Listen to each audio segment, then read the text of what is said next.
Olá, tudo bem? Eu sou o professor Fabrício Mayan, você está aqui no meu canal, professor Fabrício Mayan, e estaremos começando agora a revisão Enem. Isso mesmo, vamos corrigir aqui inúmeras questões, vamos dar muitas dicas, e essas aulas sequenciais são imperdíveis para você que quer brocar tudo no Enem.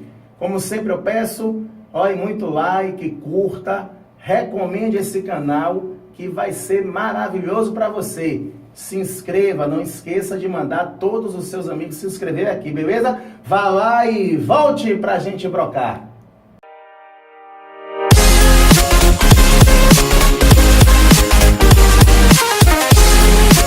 Bom, nós iremos começar hoje aqui, como eu disse a vocês, a nossa revisão Enem.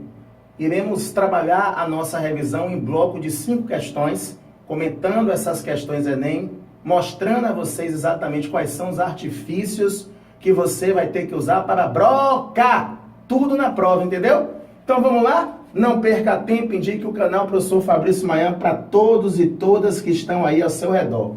Bom, vamos começar trabalhando aqui uma questão Enem, matriz Enem, e lembrando a vocês que muita gente diz que texto no Enem é improdutivo, texto no Enem não diz nada, mas não vá nessa não.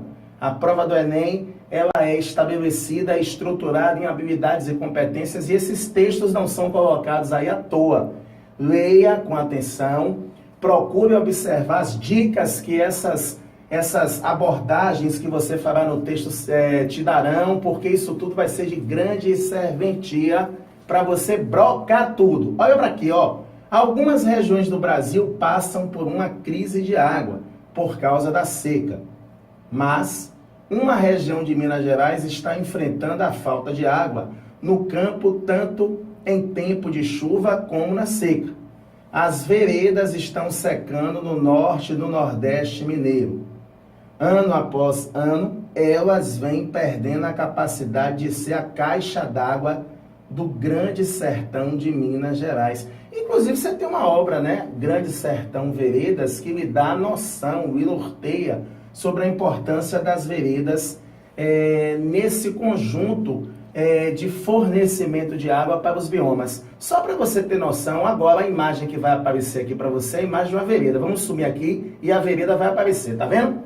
Como você pode ver, as veredas funcionam como caixas d'água, e essas caixas d'água são de fundamental importância para aprisionar o recurso hídrico que vai abastecer as regiões banhadas, né, por toda essa extensão hídrica que acompanha as veredas. Então, veja como a vereda é importante. No caso de Minas, como o texto nos relatou, a gente está tendo literalmente o problema da seca, tanto em época de chuva quanto em época da seca, que eu queria frisar que seca é um evento natural, justamente porque essa imagem que você vê aí das veredas está secando. E aí você vai voltar comigo aqui agora.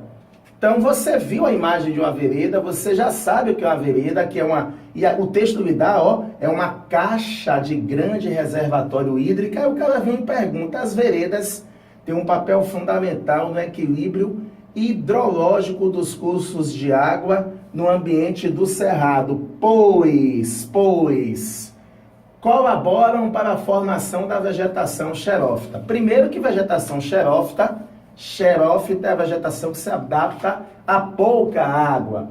Olha, o final tanto pode ser lá como tá, viu? Xerófila, xerófita, tanto faz. Então esse tipo de vegetação não é do cerrado, é da caatinga.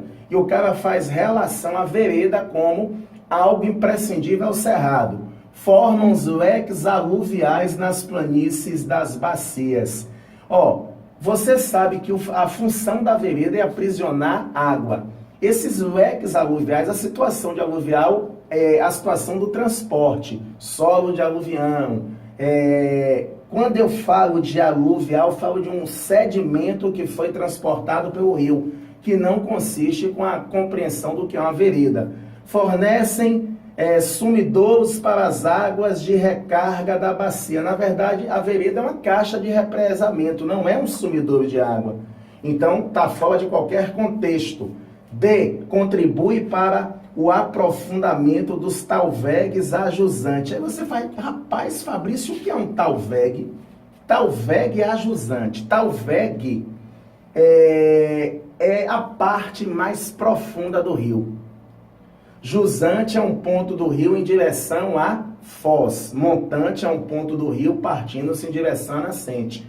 E veja que a vereda não trabalha aprofundamento do rio. A vereda represa a quantidade hídrica que vai abastecer o sistema. Consiste em um sistema represador da água na chapada. Olha para aí. Vereda, aprisionamento de água. Viu que o texto lhe ajudou a responder essa questão? Tá vendo como o texto é importante? O chamado do texto, voltando aqui para o texto, tá vendo? Ano após ano, elas vêm perdendo a capacidade de ser a caixa d'água. Tá vendo como eu digo a vocês que o texto é importante?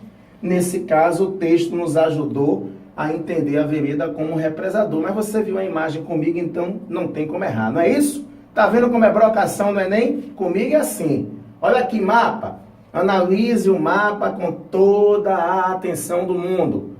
Vocês que foram meus discentes em loco, presencial, sabem que eu trabalhei todos os biomas, eu destrinchei tudo, todo mundo está brocando. Uma questão como essa não vai ser problema nem para você que foi meu aluno no presencial, nem para você que está aqui no meu canal. Ó, no mapa estão representados os biomas brasileiros que, em função de suas características físicas e do modo de ocupação do território, apresentam problemas ambientais distintos. Então você tem aqui a extensão dos biomas. Ele fala da Amazônia, da Caatinga, do Cerrado, da Mata Atlântica, do Pampa, do Pantanal.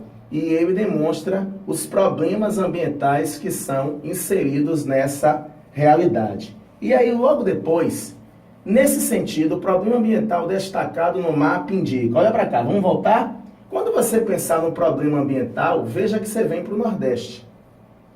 Problema ambiental, Nordeste. Região do semiárido. Você vai ter que identificar qual vai ser o problema associado à questão ambiental do semiárido. Aí o cara vem e começa. O problema ambiental indicado no mapa é a desertificação das áreas afetadas. Turma, qual é o maior problema que o semiárido brasileiro tem hoje quanto a essa questão de situações ambientais? A grande desertificação que vem consumindo o bioma da Caatinga. Desertificação essa causada por quê? Exploração de pedreira, assoreamento de rios, desmatamento da Caatinga. Então nós temos um conjunto de situações que vão corroborar para que a desertificação se torne o grande problema do domínio semiárido. A gente sabe que o semiárido, o problema é a desertificação, que também acontece aonde? No Rio Grande do Sul, na fronteira com a Argentina. O problema da desertificação especificamente está associado a essas duas realidades. Então, nesse contexto, a letra A já está na cara. A letra B, poluição de rios temporários. Se o rio é temporário, ele seca. Então, poluir durante um determinado período não vai ser um problema ambiental tão destacado. Queimada dos remanescentes vegetais. Claro que a queimada de vegetação também pode se constituir num problema ambiental, só que no caso do semiárido, olha que coisa curiosa, esse C poderia ser verdadeiro, mas o cara me trouxe na A o problema ambiental, não o fator. Isso aqui é o fator que leva ao problema, tá entendendo como o cara tentou me colocar em maus lençóis? O que é que pode levar à desertificação? A queimada, isso não é o problema, isso é o motivo que leva você ao problema. Desmatamento, outro motivo que leva você ao problema ambiental. Contaminação das águas subterrâneas, outro problema, outro fator, que pode levar você ao problema. Então, ó, fator. Problema ambiental. Beleza?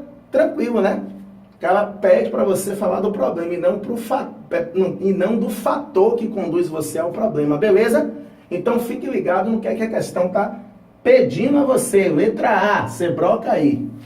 Então, só para você ver onde é que está a desertificação. Olha aí, vou sumir, vai aparecer a desertificação no Brasil, ó. Tá vendo? Você vê a desertificação aí no sertão nordestino e você vê a desertificação também no sul do país. Então, esses dois locais são os locais da desertificação no Brasil. Problemas ambientais bem graves gerados, sobretudo pelas ações humanas irracionais sobre esses recursos. Beleza? Voltando aqui, estamos agora na nossa terceira questão. Olha para cá, um texto grande, vamos ler com atenção. Quanto ao choque de civilizações, é bom lembrar a carta de uma menina americana de 7 anos, cujo pai era piloto na guerra do Afeganistão. Ela escreveu que, embora amasse muito seu pai, estava pronta a deixá-lo morrer, a sacrificá-lo por seu país. Quando o presidente Bush citou suas palavras, elas foram entendidas como manifestação normal de patriotismo americano. Vamos conduzir uma experiência mental simples e imaginar uma menina árabe, maometana, pateticamente lendo para as câmeras as mesmas palavras a respeito do pai que lutava pelo Talibã. Não é necessário pensar muito sobre qual teria sido a nossa reação. Vamos lá. A situação imaginária proposta pelo autor explicita o desafio cultural do prática da diplomacia. Nada a ver, né? Não tem diplomacia nenhuma. Exercício da alteridade. Você se colocar no lugar do outro. Quer dizer, você viu que primeiro foi a menina americana, depois foi a menina do Talibã. Parece que a alteridade tem tudo a ver. Mas olha só, expansão da democracia, nada a ver.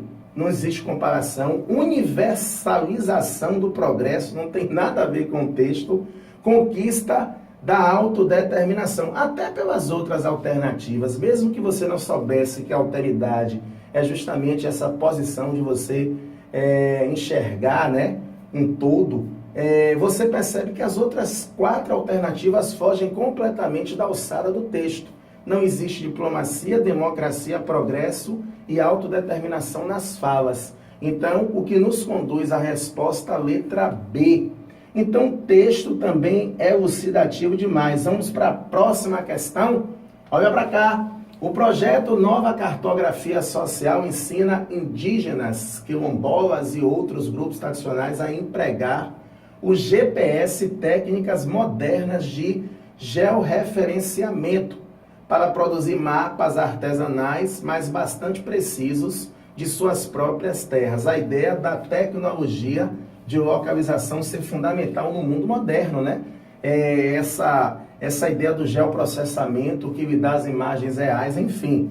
A existência de um projeto como apresentado no texto indica a importância da cartografia como elemento promotor da localização geográfica, identificação de coordenadas, identificação de pontos.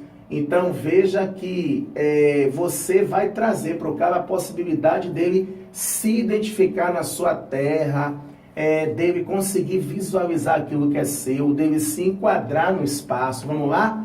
A expansão da fronteira agrícola. Não tem nada a ver com fronteira agrícola, porque você está dando a quem? A quilombola, indígena, tá vendo? Você está dando a população autóctone, a população local. A fronteira agrícola vem do agronegócio. Remoção das populações nativas, nada a ver. Lembre-se que eu estou lhe dando um instrumento para você saber se identificar no espaço, para você entender aquilo como seu pertencimento. Separação da condição da pobreza, nada a ver.